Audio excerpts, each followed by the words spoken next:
सहनाववतु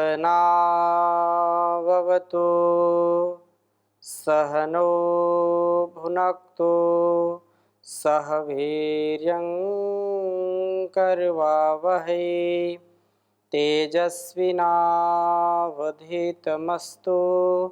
मा विद्विषावहै।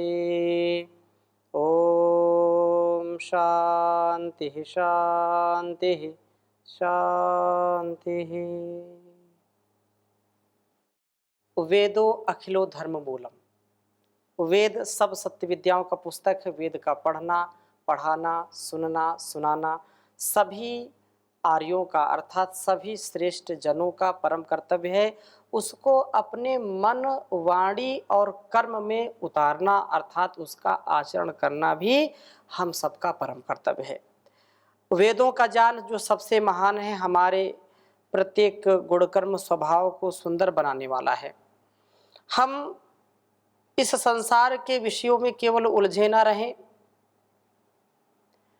एक एक पल हमारे लिए बड़ा ही महनीय है और इस हर पल का सदुपयोग हम कर सकें, इसके लिए हमको प्रभु के ज्ञान से, उसके प्रकाश से सदा आलोकित रहने का पुरुषार्थ करना चाहिए, प्रयत्न करना चाहिए।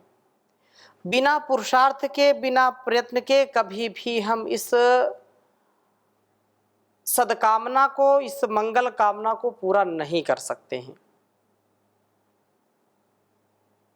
अपने पाप वृत्ति को दूर करें, प्रभु का स्तवन करें। प्रभु की रक्षा हमारे लिए अत्यंत महत्वपूर्ण है, महनीय है। कब हम जागेंगे, कब अपने जीवन को और इस जगत को सुंदर बनाने का प्रयत्न करेंगे? क्योंकि बिना प्रयत्न के, बिना पुरुषार्थ के कुछ भी प्राप्त नहीं होता है। तो हम वास्तव में अपने आप को यदि सौभाग्यशाली बनाना चाहते हैं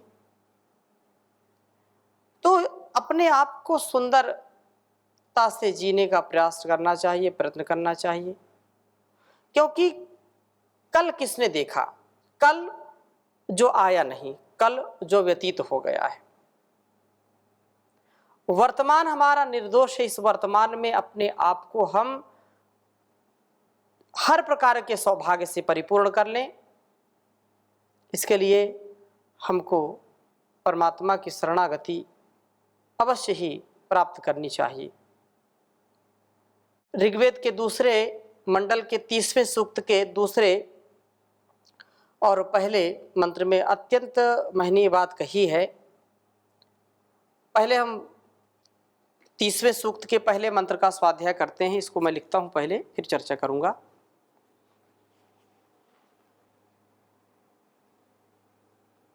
ओम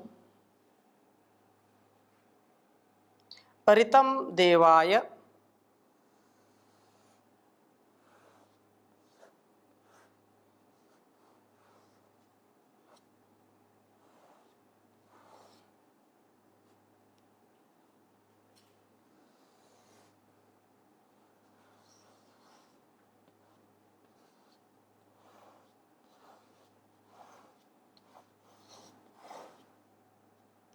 ऋतं देवाय कृण्वते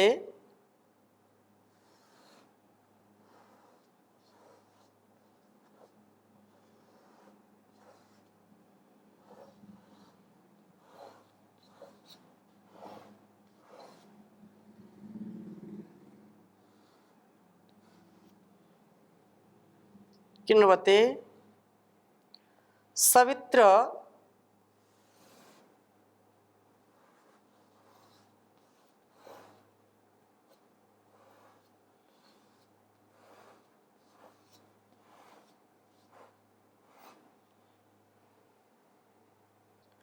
इंद्रायाहिघ्ने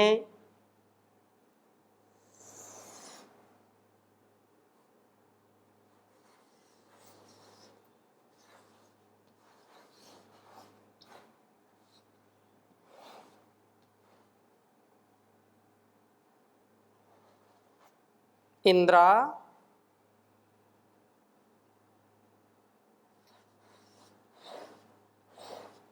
याहिग्ने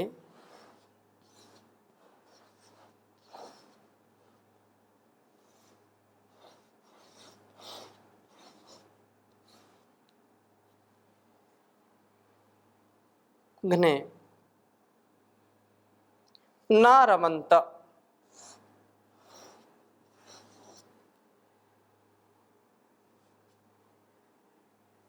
न रमन्त आपः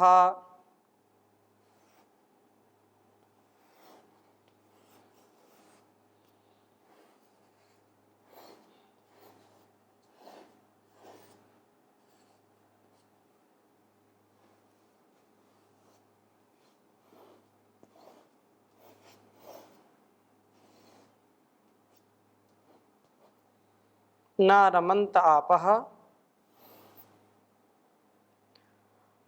अहर अहर्यात्युक्तरपाम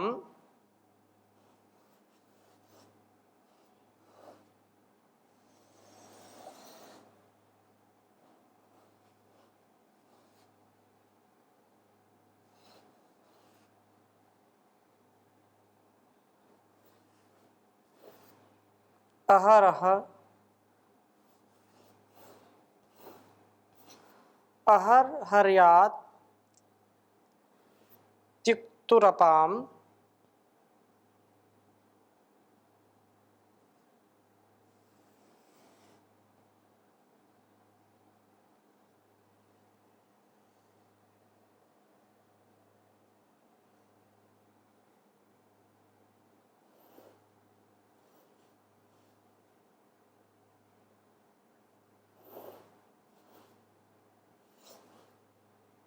अहर अहर्यात्युक्तरपाम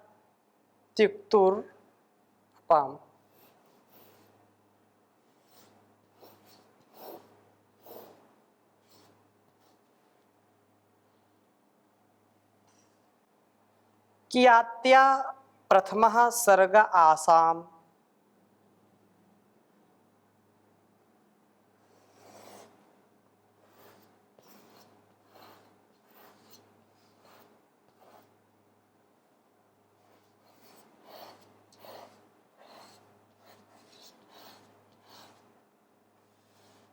कियात्य प्रथमः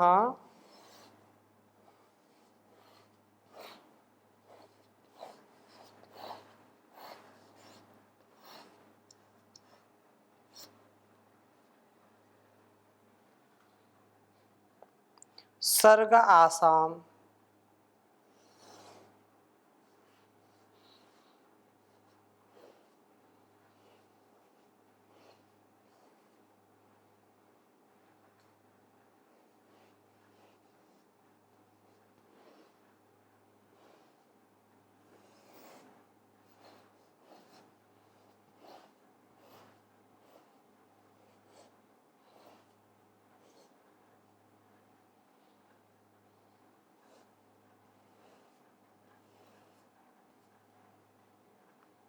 दूसरे मंडल के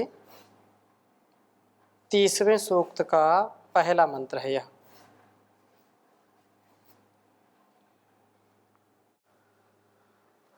ओम अरितम देवाय कृण्वते सवित्रा इंद्रायाहिघ्ने न रमन्त आपः अहर अहर्यात्युक्तरपाम कियात्या प्रथमः सर्ग आसाम।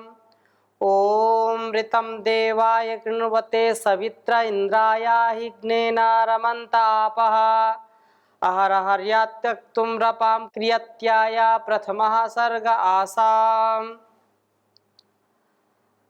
अहर हर्यात्युक्तरपाम कियात्या प्रथमः सर्ग आसाम। प्रभु की ओर झुकाव हमारा होना चाहिए, लेकिन कब? प्रभु की ओर हमारी रुचि होनी चाहिए। कहा ऋतम कृण्वते, सृष्टि के आरंभ में अपने तीव्र तप से ऋत को जन्म देने वाले ऋतंच सत्यंचाभिध्या तपसोध्यजायत, ऐसा कहा है। देवाय ज्ञान से दीप्त सवित्रे प्रेरणा देने वाले अथवा सृष्टि उत्पन्न करने वाले अहिग्ने,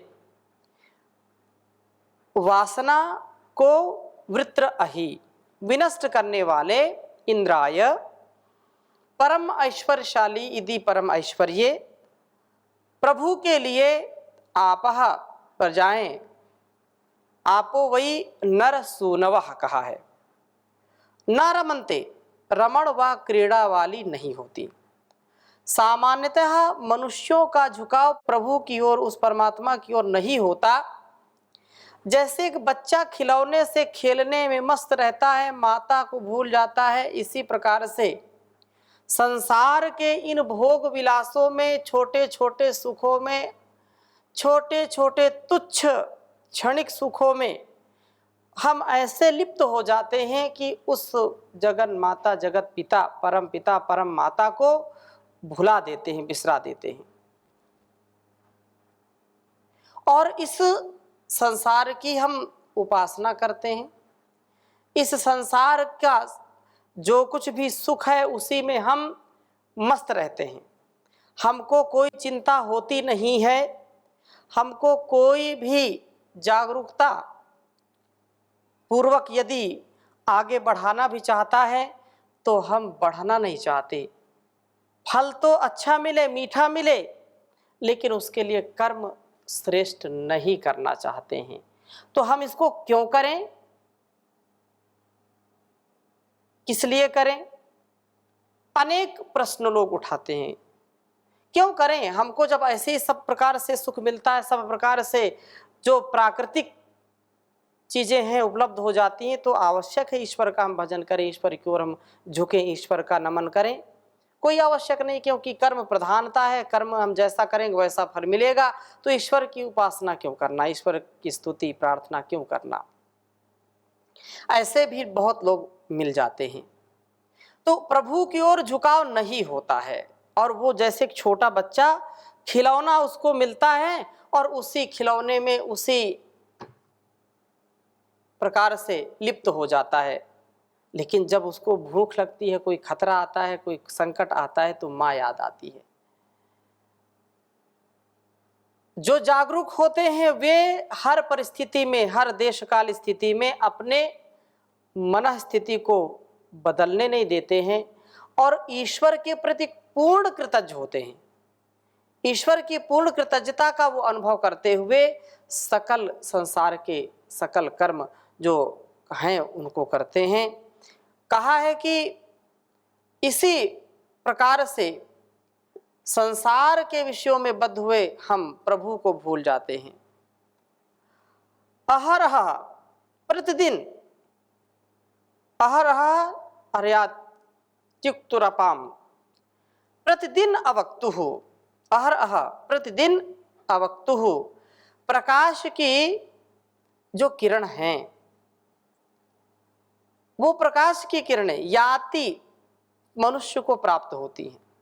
जैसे सूर्योदय होता है और सूर्य का प्रकाश चहुओर फैल जाता है, चारों ओर प्रकाश ही प्रकाश होता है, लेश मात्र कहीं भी अंधकार नहीं होता है। कम से कम बाहर तो होता ही नहीं, कोठरी के अंदर यदि थोड़ा सा होता है तो भी रात्रि में तो अधिक होता है, सूर्य के प्रकाश में वहां भी अंधकार कम हो जाता है। कहा है कि ऐसी जो सर्वत्र प्रकाश की स्थिति है, सर्वत्र जो सूर्य का प्रकाश फैलता है, पर कितने ही कम वे व्यक्ति हैं जो कि सूर्य के प्रकाश का पूरा लाभ उठाते हैं, अर्थात बहुत कम लोग उठा पाते हैं। ऐसे जो ज्ञान के प्रकाश से युक्त होते हैं वो सदा प्रकाश में ही रहते हैं। ज्ञान का प्रकाश रात्रि में भी उतना ही देदीप्यमान होता है, दिन में भी होता है।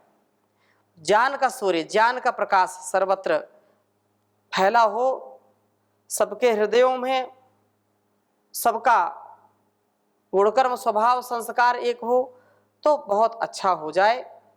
अर्थात शुभ गुण हो, दिव्य गुण हो ऐसा। इसी प्रकार प्रभु की प्रेरणा सभी के हृदयों में प्राप्त होती है, परंतु विरले ही व्यक्ति उसे सुनते हैं, उससे लाभ उठाते हैं। सूर्य का प्रकाश तो सबके लिए संसार में, चंद्र का प्रकाश सबके लिए है, लेकिन ऐसे बिरले लोग होते हैं जो उसका लाभ ले पाते हैं।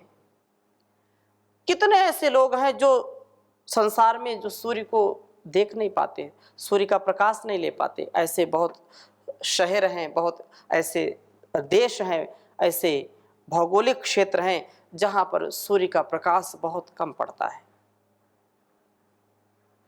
इस प्रकार से यदि हम उस परमात्मा की प्रेरणा को भी समझें तो सबका आत्मा सत्य सत्य का जानने वाला है। जब भी मन में भय, शोक, लज्जा, शंका ये उत्पन्न होने लगे तो उस काम को कभी नहीं करना, यही प्रभु की प्रेरणा है। और इस प्रेरणा को कितने लोग महसूस करते, कितने लोग इसका अनुभव कर पाते हैं और अनुभव करके वैसा जी पाते हैं, यह परीक्षण का विषय है। बहुत कम लोग ऐसे हैं जो प्रभु की प्रेरणा को अनुभव करते हैं, प्रभु की प्रीति का, प्रभु की प्रेरणा का, जो हमको प्रेरित करता है अच्छे सच्चे कामों के लिए, और गलत कामों से, अभद्र कार्यों से, अकल्याणकारी कार्यों से हमको बिल्कुल अलग कर देता है, उनसे हमको बचा लेता है। तो ऐसा अनुभव करने वाले संसार में कितने लोग हैं? बहुत कम लोग हैं, बिरले लोग हैं। आसाम अपाम इन प्रजाओं का यह प्रथमा सर्ग मुख्य निश्चय सर्ग न जाने कियात्या कितने समय में हो पाएगा। हमने संसार के विषयों में ना उलझ करके प्रभु को ही पाना है। मनुष्य का यह निश्चय सर्वोत्तम है। इस निश्चय से या निश्चय के होने में समय लग ही जाता है। व्यक्ति बादाम खा करके बुद्धि नहीं बढ़ा पाता है, परंतु उसके अनुभव, उसकी ठोकरें जब कार्य करता है, ठोकर खाता है, तो उसको वह स्मृति सदा रहती है। इसका तात्पर्य ये उल्टा नहीं समझ लेना चाहिए कि अच्छा हम पहले गलती करें, फिर गलती करने के बाद फिर ये ठीक हो जाएगा, ऐसा नहीं। कार्य करते करते, कर्म करते करते, प्रभु का भजन करते करते, सारे कार्यों को करते करते उनमें भी जो त्रुटियां होती हैं फिर हम उनसे सीखते हैं, वो फिर दोबारा नहीं होने दें। ऐसी जागरूकता, ऐसा जब हमारा सामर्थ्य होता है तो निसंदेह हमारी शक्ति बहुत ही विकसित हो जाती है। मानसिक जो शक्ति है, आंतरिक जो शक्ति है, आत्मिक शक्ति है, ये प्रबल होती है। इसका जो सामर्थ्य बढ़ता है, बल बढ़ता है। मनुष्य का यह निश्चय सर्वोत्तम है। इस निश्चय के होने में समय लग जाता है। कई बार, कई जन्म में यह बात पक्की समझ में आती है। दृढ़ता कई जन्मों में आती है और किसी को तो एक जन्म में ही आ जाती है। इसलिए अनेक जन्म संसिद्धस्ततो याति पराम गतिम। वही दिन सौभाग्य का होगा जिस दिन हम प्रभु को पाने का दृढ़ संकल्प कर लेंगे। जिस दिन हम सारी वस्तुओं को प्राप्ति के लिए हम चाहत हमारी होती है, परंतु अब हम इस संसार में अपने जीवन को पा करके, सुंदर सुंदर कार्यों को करके, अपनी इंद्रियों पर नियंत्रण पा करके प्रभु का सुमिरन करें, प्रभु की भक्ति करें। प्रभु का प्रकाश तो हमें सदा प्राप्त होता है, परंतु हम उसको पाने के लिए कुछ कम उत्सुक होते हैं। यदि हमारा प्रभु की ओर झुकाव हुआ हो या झुकाव हो तो हम सचमुच सौभाग्यशाली होंगे। प्रभु की शरणागति को प्राप्त करके, प्रभु की जो प्रेरणा है उसको पा करके हम निसंदेह सुंदर जीवन जी सकते हैं। इसलिए इस संसार का जो आकर्षण है, इस संसार के आकर्षण से बचना पड़ेगा। बहुत ही सुंदर बात कही है। इस नर्तन चोले को पाकर जीवन बर्बाद न कर, प्रभु से डर। मन रूपी मंदिर के अंदर दुर्गुण आबाद न कर, प्रभु से डर। परम पिता से प्यार कर, शुद्ध आचार विचार कर, इंद्रियों को वश में करके मन अपने को मार कर। जप ओम नाम तू सुबह शाम, इसमें प्रमाद न कर, प्रभु से डर। जैसा कर्म कमाएगा वैसा ही फल पाएगा, जैसा कर्म कमाएगा वैसा फल ही पाएगा। खिला जो फूल जवानी का है, एक दिन वो मुरझाएगा। तो दुष्ट जनों से दूर ही रह, उनकी इमदाद न कर, प्रभु से डर। इस नर्तन चोले को पाकर जीवन बर्बाद न कर, प्रभु से डर। बिल्डिंग आलीशान बना, फर्नीचर से खूब सजा। बिल्डिंग आलीशान बना, फर्नीचर से खूब सजा।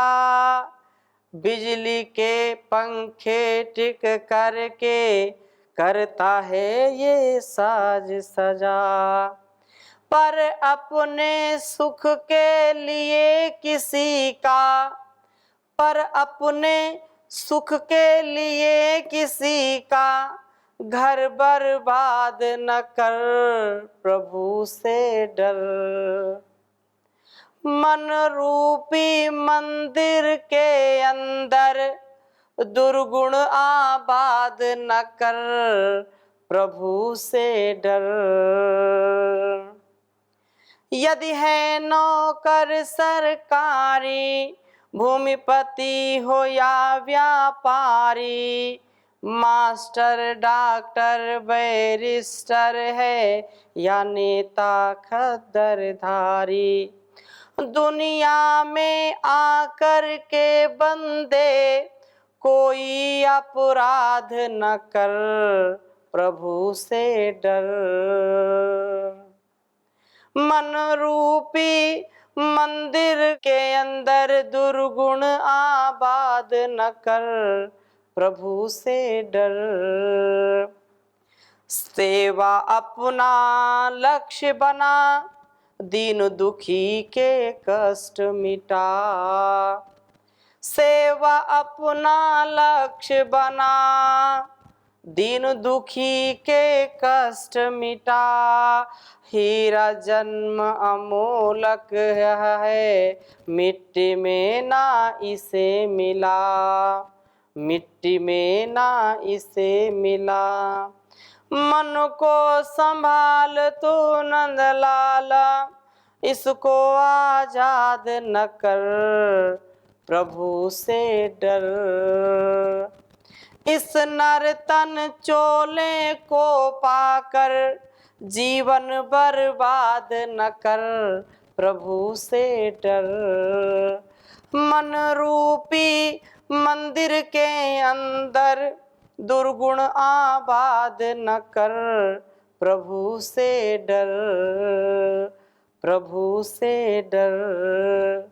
तो संसार में हम प्रभु से डरें जो हमको हर प्रकार से जीवन का आनंद देने वाला है, और इस संसार के आकर्षण से हम जो नित्य प्रति हम अनुभव करते हैं, इस अनुभव में प्रभु की भक्ति का अनुभव करें, क्योंकि वह सच्चा प्रेरक है, सच्चा हमारा सुधारक है, सच्चा उद्धारक है। हम प्रभु की जब स्तुति प्रार्थना उपासना करते हैं और उसकी आज्ञा का पालन करते हैं तो कभी हम पतित नहीं हो सकते हैं। इसलिए हम प्रभु को हमेशा चाहें, प्रभु की ओर हमारा झुकाव हो, संसार की ओर झुकाव नहीं होना चाहिए, क्योंकि संसार का सारा सुख नश्वर है, नाशवान है। जो भौतिक सुख है वो नष्ट होने वाला है, लेकिन जो आत्मिक सुख है वो शाश्वत सुख है, वो कभी भी नष्ट नहीं होता। संसार का सुख है तो दुख है उसके साथ, मजा है तो उसके साथ सजा है। लेकिन जब हम आनंद की बात करते हैं, परमात्मा परमानंद है, वो सच्चिदानंद है, सत्य चित आनंद है वो, तो हम उस सच्चिदानंद का, उस परमानंद का, सच्चिदानंद का, सदा सत्यानंद का ध्यान करें, गुणगान करें। यही हमारे जीवन का महान लक्ष्य होना चाहिए। तो इन्हीं शुभकामनाओं के साथ आज की कक्षा को यहीं पर विराम देते हैं। ओम शांति शांति शांति।